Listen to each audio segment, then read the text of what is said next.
అయినాడు. మీకు గుర్తుండే ఉండొచ్చు, మే 30, 2019 ఆ రోజు మన జగనన్న ముఖ్యమంత్రిగా ప్రమాణ స్వీకారం చేసుకున్న రోజు. ఆ ప్రమాణ స్వీకారం మీకు గుర్తుంటే ఉండాలి. వైఎస్ జగన్మోహన్ రెడ్డి అనే నేను శాసనం ద్వారా నిర్మితమైన భారత రాజ్యాంగం పట్ల నిజమైన విశ్వాసం, విధేయత చూపుతానని, భారతదేశ సార్వభౌమాధికారాన్ని, సమగ్రతను కాపాడుతానని, ఆంధ్రప్రదేశ్ రాష్ట్ర ముఖ్యమంత్రిగా నా కర్తవ్యాలను రాగద్వేషాలు కానీ లేకుండా రాజ్యాంగాన్ని, శాసనాలను అనుసరించి ప్రజలందరికీ న్యాయం చేకూరుస్తానని దైవ సాక్షిగా ప్రమాణం చేస్తున్నాను. ఇది విన్నట్లు మీకు అందరికీ గుర్తు ఉండాలి.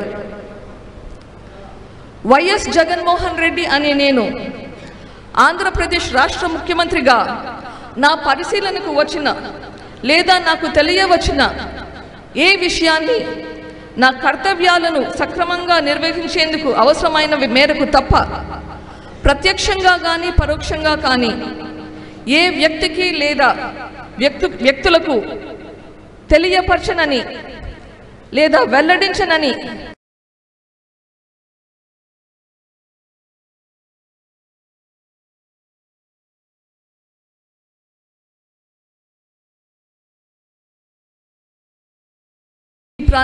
ప్రమాణం మనం చూసి మనమందరము మంత్రముగ్ధులమయ్యాము.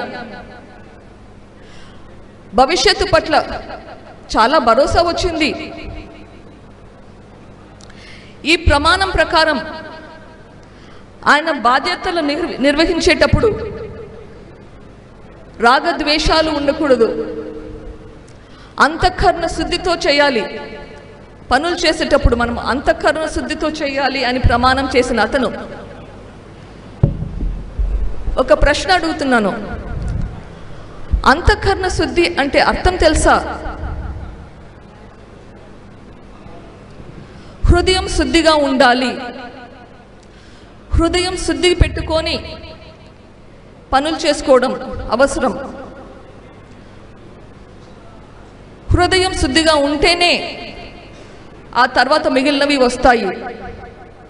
భయం, పక్షపాతం, రాగద్వేషాలు ఇవన్నీ ఉండకూడదు అంటే మనకు హృదయం శుద్ధిగా ఉండాలి. పరిపాలకుడిగా ముఖ్యమంత్రి పదవిలో ఉండగా మీ చిన్నాన్నను అతి దారుణంగా, అతి కిరాతకంగా, క్రూరంగా చంపిన వారిని వీళ్లకు శిక్ష పడేలా చేసే బాధ్యత ముఖ్యమంత్రిగా మీకుంది. ఇప్పటి వరకు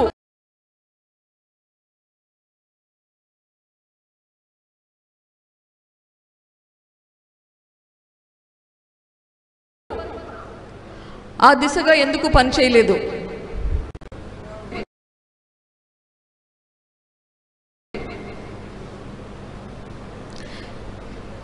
ముఖ్యమంత్రిగా మీరు ప్రమాణ స్వీకారం చేసినారు.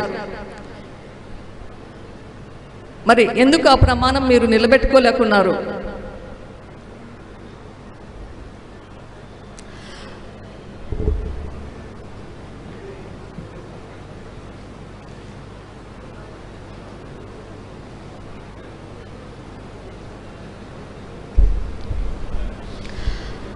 నేరస్తులకు శిక్ష పడేలా పోరాటం చేస్తున్న నా మీద, నా కుటుంబం మీద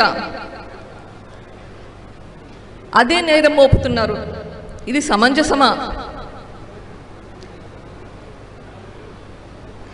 నాకు నా కుటుంబానికి సంబంధం ఉంటే మా మీద చర్యలు తీసుకోవాలి. అది మీ బాధ్యత.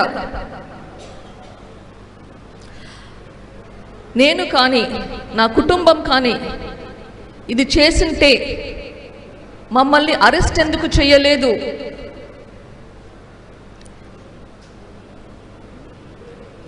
మీరు ముఖ్యమంత్రిగా ఈ గవర్నమెంట్ను నడిపిస్తున్నారు.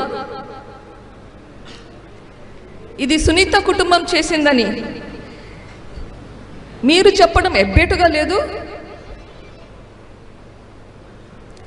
అధికారంలో ఉండి ఆరోపణలు వేస్తున్నారు. ఇది మీ ప్రభుత్వం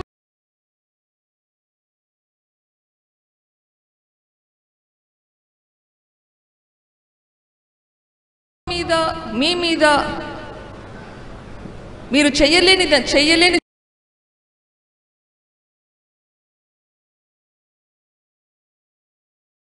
ఎవరికి కంప్లైంట్ చేస్తున్నారు? మీరు గవర్నమెంట్లో ఉన్నారు.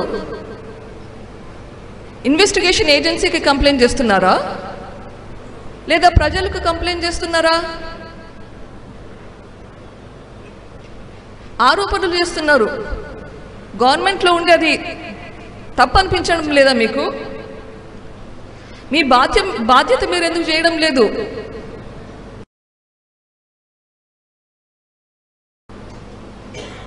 నేనైనా కానీ నా కుటుంబమైనా కానీ ఇది law and order issue.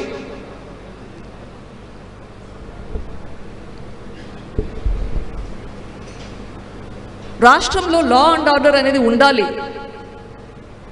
Law and ఆర్డర్కి పక్షపాతి ధోరణి ఉండకూడదు. సిబిఐ వాళ్ళు ఒక న్యూస్ పేపర్లో ఒక అడ్వర్టైజ్మెంట్ వేశారు. ఎవరికైనా ఏదైనా సమాచారం ఉంటే, ఈ హత్య గురించి ఏదైనా సమాచారం ఉంటే